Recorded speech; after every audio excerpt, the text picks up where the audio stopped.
오늘 묵상할 본문은 에스라 8장 21절에서 36절까지입니다. 본문은 에스라가 이끄는 2차 귀환 공동체가 위험한 여정을 앞두고 전적으로 하나님을 의지하는 모습을 기록한다.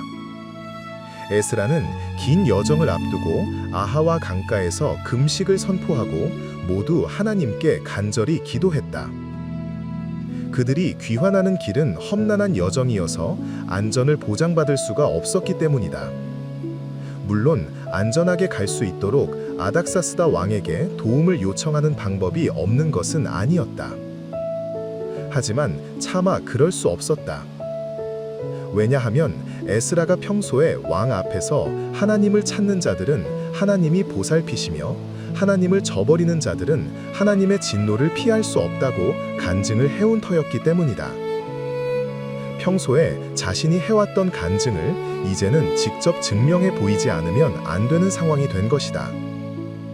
그래서 그는 호위병을 달라는 말을 하지 못하고 오직 하나님께 귀국길을 안전히 지켜주시도록 기도할 수밖에 없었다. 정말이지 믿음을 고백하는 것과 그 고백을 삶으로 증명해내는 것은 전혀 다른 차원임이 분명하다. 말로 하는 믿음의 고백도 쉬운 건 아니겠지만 립싱크 하듯이 말뿐인 믿음의 고백이 홍수를 이루는 시대인 게 사실이다. 입술로는 하나님만 의지한다고 수도 없이 고백할 수 있다.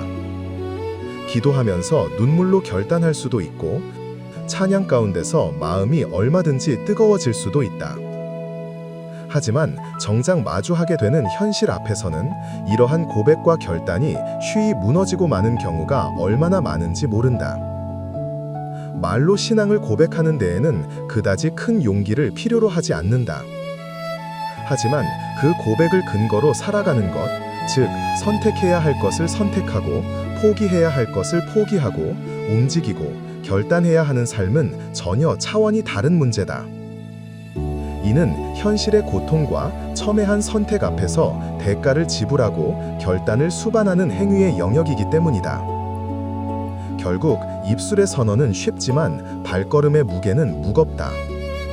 삶의 증명은 손해를 감수하는 용기를 필요로 하기 때문이다.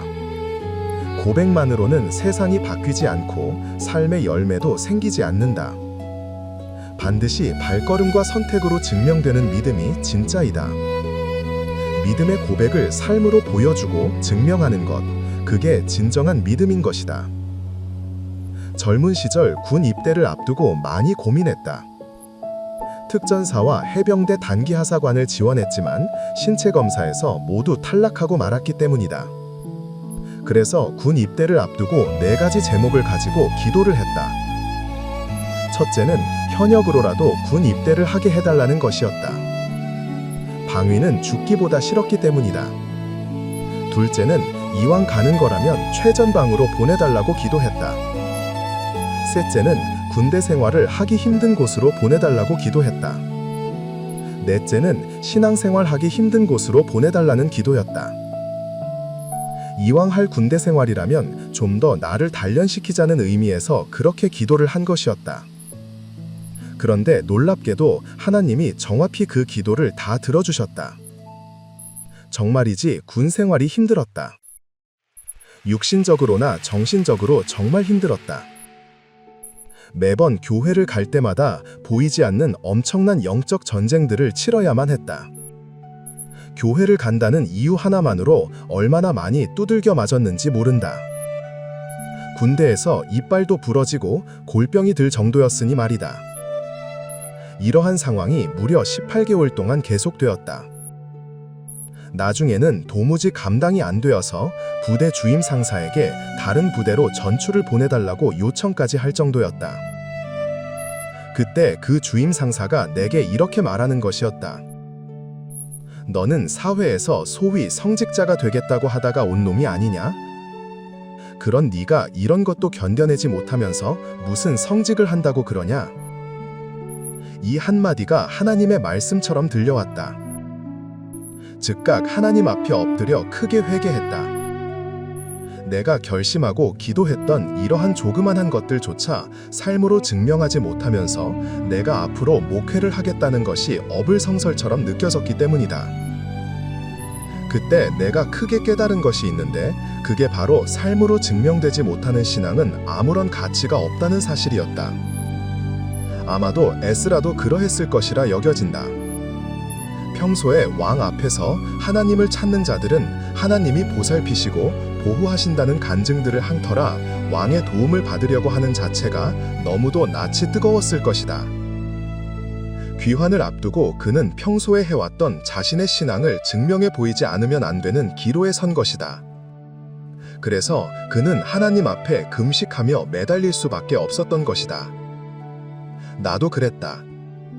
하나님 앞에서 했던 결단의 고백을 증명해야만 했다. 그래서 주님 앞에 더욱 간절히 매달릴 수밖에 없었고 주님의 은혜로 말미암아 그 모든 과정들을 무사히 견뎌내고 이겨낼 수 있었고 후에는 그로 인한 많은 열매들을 거둘 수 있었다. 얼마나 감사한지 모른다. 훌륭한 말을 한다고 해서 훌륭한 사람인 것이 아니다. 훌륭한 글을 쓴다고 해서 훌륭한 인격자인 것도 아니고 훌륭한 설교를 한다고 해서 훌륭한 목사인 것도 아니다. 결국 삶으로 확인하고 증명해내는 부분까지가 그 사람의 인격이고 수준이고 신앙의 실체인 것이다. 그러기에 나는 참으로 부끄럽기 그지없다. 삶으로 증명해내지 못했던 수많은 허물들이 있기 때문이다. 말은 앞섰지만 삶이 따라가지 못했던 순간들, 결단은 있었지만 순종이 부족했던 순간들, 은혜는 넘섰지만 열매를 맺지 못한 시간들을 생각하면 도무지 고개를 들 수 없을 때가 많다.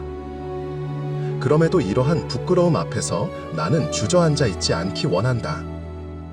오히려 하나님 앞에서 다시 삶을 바로 세우고 말이 아닌 삶으로, 고백이 아닌 순종으로 내 신앙을 증명해 가기를 결단하고 기도한다. 매일 매순간 아주 작은 것 하나에서부터 삶으로 증명해 보이는 그러한 믿음의 길을 걸어가고 싶은 것이다. 그럴 때 에스라를 도우셨던 주님의 그 보살피심이 나에게도 충만하게 될 것이라 믿어 의심치 않는 아침이다.